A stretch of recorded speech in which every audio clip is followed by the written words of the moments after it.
चीन अपनी हरकतों से बाज नहीं आ रहा। भारत के पड़ोसी देशों को उसके प्रति भड़का के वो अपने पक्ष में करना चाह रहा, लेकिन इस बार चीन को उसका ये दांव ही उल्टा पड़ गया है। किस भारत के पड़ोसी देश ने चीन को उसके ही चाल में फंसा दिया, चलिए जानते हैं इस रिपोर्ट में। दरअसल नेपाल का भारत से रोटी बेटी का नाता है। नेपाल की जमीन पर कब्जा करने वाले चीन को अब नेपाल की सरकार सबक सिखाने की तैयारी में है।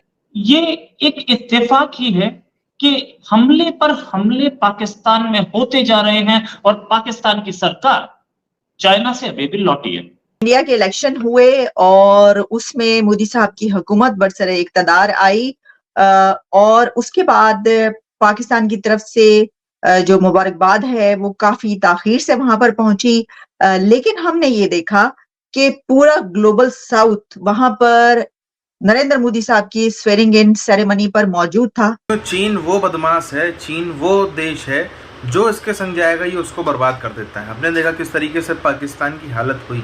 पाकिस्तान आज कहाँ पर है? चीन से दोस्ती करने के बाद, चीन से हाथ मिलाने के बाद चीन ने क्या नहीं किया इनके संग में। इनको वो जो है वो फटे यूज्ड कपड़ों, used inner wear, under garments वाले इनको जो है मास्क भेजे कोविड के टाइम पे। इनको जो है कहीं इनके गधे उठा ले जाते हैं, कहीं इनकी लड़कियां, कुछ भी जो है वो जो चीन की जो मर्जी आती है वो करते हैं।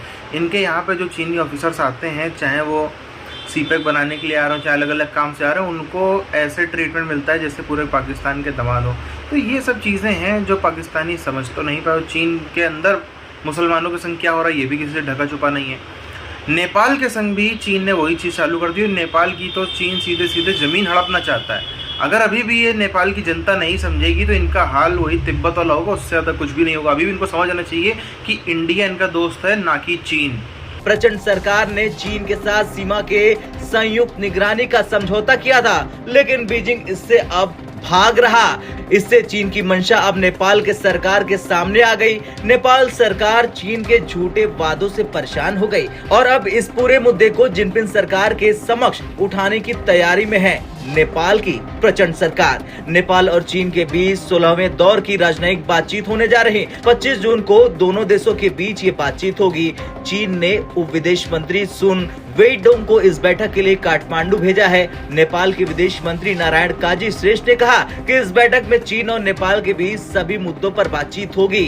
बीजिंग में दोनों देश कृषि, व्यापार, बुनियादी ढांचे, विज्ञान और टेक्नोलॉजी, डिजिटल अर्थव्यवस्था, नेपाल और चीन के बीच सड़क संपर्क से लेकर कुछ संस्थागत सुधारों पर एक दूसरे का सहयोग करने के लिए सहमत हुए थे, लेकिन ऐसा कुछ नहीं हो रहा अब, क्योंकि नेपाल के साथ भी चीन ने धोखाधड़ी कर दी है। नेपाल से चीन धोखाधड़ी कर उसके इलाके में घुसपैठ कर चुका है। चीनी सेना ने नेपाल के इलाके में अपनी सैन्य चौकियां तक बना ली है। नेपाल और चीन के बीच सीमा 1439 किलोमीटर लंबी है। नहीं, नेपाल में चीन के फंड किए गए कई प्रोजेक्ट लटके हुए हैं और बीजिंग उससे भी आगे नहीं बढ़ रहा। खैर, कुछ भी हो, देखना तो ये होगा कि नेपाल के सख्त रवैये के बाद चीन अपनी गलतियों को कब तक सुधारता है और नेपाल के साथ किए हुए वादे को क्या वो पूरा करेगा या फिर एक बार फिर वो नेपाल को बेवकूफ बनाएगा। आपकी कितनी इंपॉर्टेंस है ये आपको बता दी गई।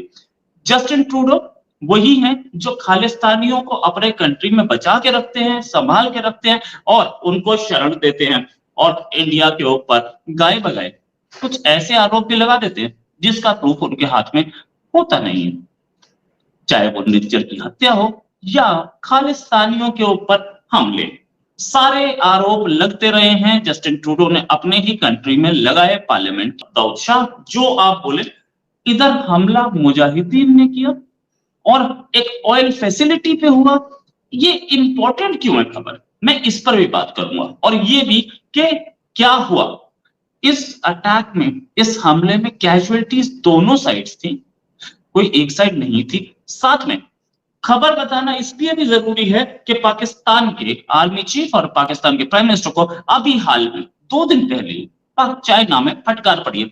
इसीलिए, सिर्फ इसीलिए कि सिक्योरिटी नहीं है। सिक्योरिटी चाइनीज जितने वर्कर्स हैं सबको क्या सिक्योरिटी दी जा सकती है, उसमें से 130 बिलियन डॉलर फॉरेन का कर्जा है। फॉरेन कर्जा मतलब डॉलर में पेमेंट करना, इसका इंटरनल कर्जे नहीं है। अपने ही कंट्री के किसी बैंक से कर्जा नहीं लिया है। अपने ही कंट्री के इंडिया में रिजर्व बैंक बोलते हैं, पाकिस्तान में स्टेट बैंक बोलते हैं। कर्जा वहां से भी नहीं लिया गया। ये $120 बिलियन फॉरेन बैंक्स का कर्जा है और IMF का कर्जा है, वर्ल्ड बैंक का कर्जा है या यूरोपियन यूनियन का कर्जा है। वहां से कर्जा लेके डॉलर में ही रीपे करना है। अभी रीपे करने की पोजीशन तो नहीं है, लेकिन कब तक होगा अल्लाह जाने। IMF की जो रिपोर्ट है, IMF पहले दिन से पाकिस्तानी डेलीगेशन को ये बात बोलता रहा है कि हम आपको कर्जा दे तो देंगे, क्या ये पैसा, क्या ये डॉलर्स आप चाइना का कर्जा उतारने के लिए लेंगे? तो हम नहीं देंगे। इसीलिए कर्जे फंस रहे हैं। चाइना के पास गए थे, एक और भी कर्जे का जो बात हुई है, तो वो चाह रहे थे कि ये कर्जा रोल ओवर कर जाए। अच्छा, एक और बहुत बड़ी चीज है कि पाकिस्तान को जो चाइना का पैसा देना है, उस पर कोई बहुत ज्यादा पब्लिक स्टेटमेंट तो हमें दिखा नहीं। देखें, अगर इन्होंने मुबारकबाद इन टाइमली भेजी तो फिर इंडिया वाले इनवाइट इन्हें कैसे करते? अब ये पता होना चाहिए ना कि इनकी मुबारकबाद गई थी, उसके बावजूद उनको इनवाइट नहीं किया, या कि इनकी इनविटेशन बाद में गई है और वो लोगों को इनवाइट कर चुके थे। तो it all depends on the timeline. ठीक है, नहीं सर, वो शहबाज शरीफ की तरफ से, प्राइम मिनिस्टर शहबाज शरीफ की तरफ से तो मुबारकबाद जब सेरेमनी हो गई है उसके बाद अगले दिन पहुंची है। तो फिर वो क्यों पाकिस्तान को इनवाइट करते हैं? Under what basis? He is very, यानी नवाज शरीफ शायद इंडिपेंडेंट स्टैंड ले लेते हैं, बट दैट्स नॉट शहबाज शरीफ। वो तो शुरू से हम जानते हैं कि प्रो एस्टेब्लिशमेंट हमेशा से रहे हैं। तो अगर पाकिस्तान ने मुबारकबाद नहीं भेजी तो उनको वहां पे इनवाइट करने की भी कोई जवाज नहीं बनता, मुझे तो यूं नजर आता है। बट अगर मुबारकबाद भेजी थी बिफोर द सेरेमनी और उनको नहीं बुलाया, फिर इंडिया की इस फैसले पे एक बात हो सकती है। इन दोनों मुल्कों के दरमियान ताल्लुकात अच्छे हों, इस किस्म की तो कोई नजर नहीं आती इंडिकेशन। जाहिर है अब जम्मू में और इधर उधर कोई इंडिया ने खुद ही तो नहीं ना करवाए इलेक्शन जीतने के बाद। तो ये तो हमारी तरफ से कोई हरकतें हो रही हैं या जो भी हो रहा है, इट्स सो सैड। ये पार्टीशन ही बकवास थी। इस इलाके में मिल के रहने के अगर आप नहीं करेंगे तो और दो मुल्क बना देंगे तो वो दूसरा मुल्क जो उसमें से बनता है वो नेगेटिव पॉलिटिक्स में हमेशा अपनी आइडेंटिटी ढूंढता रहेगा।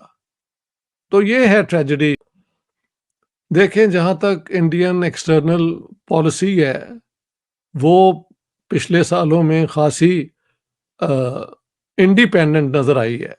वैसे तो इंडिया ने हमेशा अपनी नेशनल इंटरेस्ट के मुताबिक ही फॉरेन पॉलिसी को तरतीब दी है।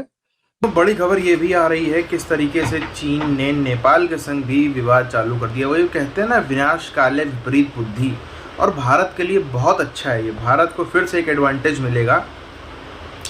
पहली चीज़ तो जो नेपाल के नागरिक हैं उनको समझ में आएगी कि कम्युनिस्ट पार्टी ऑफ नेपाल जो है, उस नेपाली कम्युनिस्ट पार्टी को वोट देने का नतीजा क्या है। एक तरफ चाइना की गुलामी, चाइना के तलवे चाटना, और दूसरी तरफ चाइना द्वारा कोई मदद भी ना मिलना नेपाल को।